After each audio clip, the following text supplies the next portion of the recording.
अहम खबर शामिल करेंगे। भारतीय कप्तान सूर्य कुमार यादव को आईसीसी ने कसूरवार ठहरा दिया। भारतीय कप्तान पर मैच का फीस का 30% जुर्माना आयद किया गया है। भारतीय कप्तान सूर्य कुमार यादव को एक डीमेरिट पॉइंट भी दिया गया है। भारतीय कप्तान ने 14 सितंबर को पाक भारत मैच के बाद सियासी बयान दिया था। इसी पर मजीद बात कर लेते हैं। इबादुल्ला खान हमारे साथ मौजूद है। इबादुल्ला, बताइए कि इस फैसले का इंतजार किया जा रहा था, ये अहम फैसला था, कैसे देख रहे हैं आप?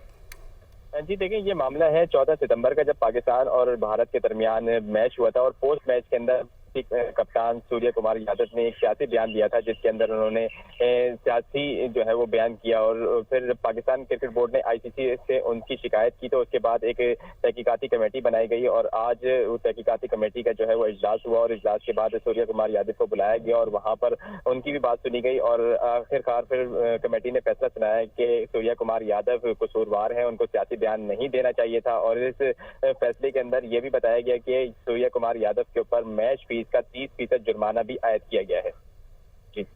जी ठीक है, बहुत शुक्रिया आपका।